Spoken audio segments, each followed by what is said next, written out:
chileno, sino también ha mirado y ha estudiado con mucho cuidado, ¿no es cierto?, los temas a nivel latinoamericano.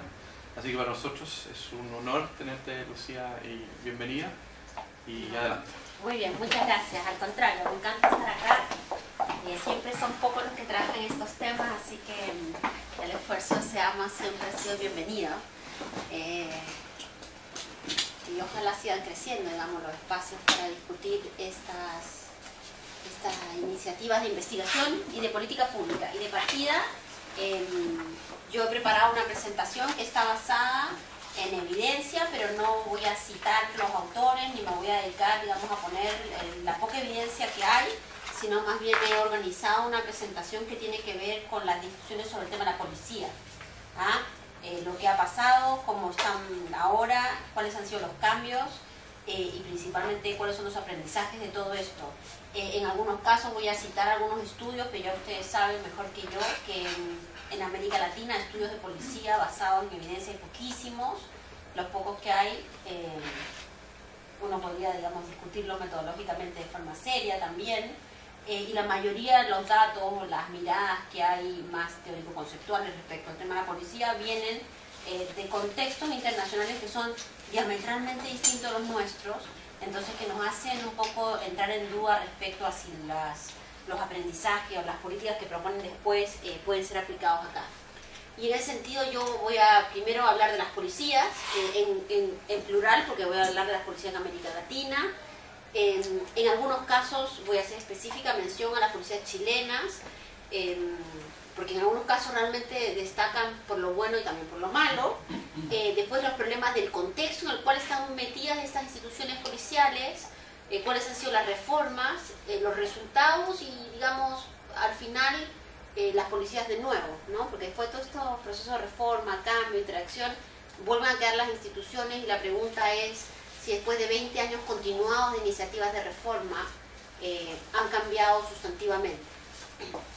Y en ese sentido, súper brevemente, porque ustedes son especialistas en estos temas, bueno, en América Latina tenemos policías muy diversas. Tenemos policías preventivas, como es la PDI, tenemos como es Carabineros, tenemos policías investigativas, tenemos policías que hacen las dos cosas, tenemos policías que no deberían de investigar como Carabineros, pero que investigan, y ahí vamos generando, digamos, algunos problemas de duplicaciones innecesarias. Tenemos policías que tienen una fuerte, una institucionalización muy fuerte, Carabineros Chile, y otras absolutamente débiles, todo Centroamérica, donde realmente lo que significa la carrera policial es totalmente distinto. En México, por ejemplo, partido político que llega, partido político que pone gente dentro de las instituciones policiales. Entonces eso es importante porque cuando uno mira a las policías desde Chile, cree que todo es como acá, que uno entra en la carrera policial, entra de oficial y después hace una carrera ascendente y bueno, cuando le toca la jubilación entrega su carta y si no quiere se queda y si no va de regreso. En la mayoría de los países de América Latina eso no es así. Yo llego al cargo y decido que quiero que Juan Pérez, que es un amigo que le gusta el mundo policial, sea coronel y lo nombro coronel. Entonces la carrera policial genera unas enormes debilidades institucionales y eso tiene que ver con lo que vamos a ver después en términos de cómo cambiar las instituciones cuando tú tienes instituciones que están traspasadas por una debilidad estructural que es la debilidad del Estado. Yo creo que esto que es un contexto gris, no es un contexto muy halagüeño. ¿Qué es lo que se ha tratado de hacer? Bueno, hemos hecho de todo en América Latina, no nos ha faltado la creatividad. Tenemos reformas por escándalo, ya, un policía que fue y violó a una chica, entró con una comisaría, entonces nos dimos cuenta que en las comisarías había mujeres.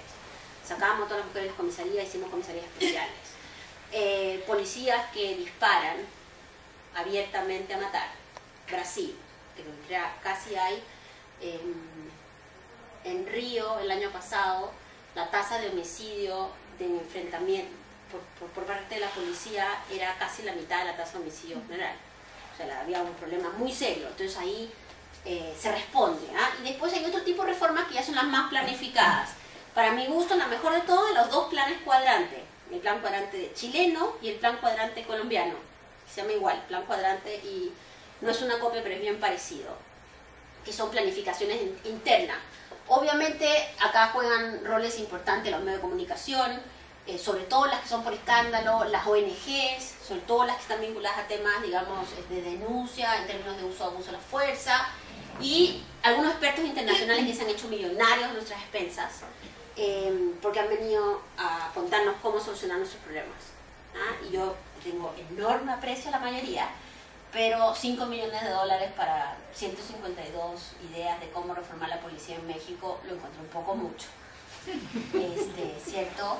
O, claro, o acá, que se pagó $1 millón a la gente de Bratton para que diga cómo reformar la cárcel. A inicios del gobierno. Pues tampoco, bueno, tampoco es público ese informe, pero sería bueno, digamos, saber qué pasó, cuáles son las recomendaciones. Estos son, digamos, mecanismos por los cuales se han generado reformas. Las reformas, además, son reformas que pueden ser internas, que vienen desde dentro de la institución, que se da cuenta que o reformar o morir, o reformar o intervención. Entonces, reformas internas, por ejemplo, Carabineros en Chile es súper clever en esto de generarse nuevos spillover de su misma acción. Una iniciativa como el Plan Cuadrante es un proceso de reforma interna. La generación del Departamento Quinto de Control Interno en la PDI es otra iniciativa, digamos, con presión externa pero interna. Pero la mayoría de las reformas son reformas externas, son llegada de civiles que tratan de reformar la institución, que votan policías, y así ha sucedido en muchos países, y la evidencia lo que demuestra es que las reformas externas no sirven. O sea, llegar y decir yo voy a venir a intervenir la policía de El Salvador y voy a votar a 2000 y me voy a quedar con lo mejor que hay y vamos a tratar de jalar nueva gente, no sirve. Porque las dinámicas institucionales son tan fuertes que no sirvió en Nueva York, no ha servido en Boston, no ha servido en ninguno de los procesos, incluso que tienen muchísimo más financiamiento. Y en tercer lugar están las reformas que son específicas versus las reformas que son comprensivas, ¿no? Entonces tú tienes nuevas policías en todo Centroamérica después de las guerras, se han hecho policías by the book, así perfectas, no sirven, pero se hicieron perfectamente en algún inicio. Y después tienes reformas mucho más específicas que tienen que ver con las definiciones doctrinarias, la forma del entrenamiento, la forma como se forma la policía. Por ejemplo, en la ciudad en el Gran Buenos Aires, en Argentina, en los últimos 10 años han pasado por 5 reformas de cómo formar a los policías. Entonces los policías primero fueron a la universidad, sacaron de la universidad, crearon su propia universidad, ahora cerraron su propia universidad, ahora generaron un espacio común entre la policía. Ahora, me entiendo que lo están cerrando y ahora van a generar otra iniciativa que es como una academia, que por algún motivo pasa con los policías que todos arman la academia y al día siguiente están entregando doctorados. Tienen una capacidad así, no sé si les generará más ingresos probablemente, pero este tipo de reformas evidentemente no son reformas comprensivas. Y si ustedes han leído de la policía comunitaria, eso ni siquiera es una reforma. Cuando la policía comunitaria se hace en Estados Unidos, sí es una iniciativa de reforma interesante, porque lo que hace es descentralizar las decisiones del mando principalmente, además de la relación con los ciudadanos, todo. Acá lo que nosotros hacemos es sacar, no acá en Chile, en América Latina es sacar 50, ponerle en la puerta a policía comunitaria y decirle que salgan a hablar con la gente, ¿no? Y eso es parte también de esta relación bien compleja con el mundo de las buenas prácticas internacionales, porque como nos han dicho que la buena práctica internacional es policía comunitaria, entonces ahora todos tienen policía comunitaria. En esas búsquedas de reformas hay algunas soluciones. Yo creo que dentro de las más interesantes es la creación de asuntos internos. Funciona mejor en otros lugares, peor en otros, pero en general ha funcionado mejor, no solamente para limitar los niveles de corrupción y todo, sino también para crear la sensación que hay un nivel de protección para el oficial policial, ¿no? Y eso pareciera que está funcionando, por lo menos los estudios que yo he visto son bastante más halagüeños en ese sentido. Y la segunda, esto que yo les decía, la policía comunitaria, que en algunos países mejor, en otros países menor, se ha generado y se ha intervenido en todos los países de América Latina. Yo me acuerdo Carabineros en Chile cuando hace muchos años se dijo que había que ser policía comunitaria, y ellos dijeron nosotros somos comunitarios desde nuestra inauguración. Siempre fuimos un policía en tu camino, un amigo, en fin. Y ellos son muy inteligentes entonces en asumir que están haciendo policía comunitaria con el Plan Cuadrante. Cuando si uno va a lo que es la definición de la policía comunitaria en el mainstream de la academia, es otra cosa. Acá los comisarios no tienen ni una capacidad para tomar decisiones de casi nada. En una policía comunitaria, el comisario es el que puede decidir si hoy día hay rondas, si mañana no hay rondas, si hay reuniones con vecinos, si no hay reuniones con vecinos. Digamos, la estrategia de trabajo local es mucho más descentralizado. La tercera solución consta, ¿verdad? Hay uno. Yo conozco un montón más en América Latina y son muy interesantes. La estadística es muy importante.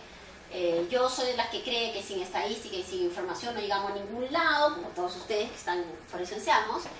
Sin embargo, si uno no pone la pregunta en cómo se recolecta esa estadística, entonces estamos todos jugando con datos que podrían ser puestos en Tombuctú, porque en realidad lo que tú estás georreferenciando o tus análisis son de escasa calidad. Entonces, en el caso chileno, los datos pareciera que son mucho más serios, pareciera, y digo pareciera porque ha habido muy poca evaluación externa a los datos internos. Lo que uno que hace es uno recoge los datos que te entregan y los asumes como positivos, ¿cierto? Que creo que ahí hay un espacio para avanzar. En otros países los datos policiales son francamente dibujados.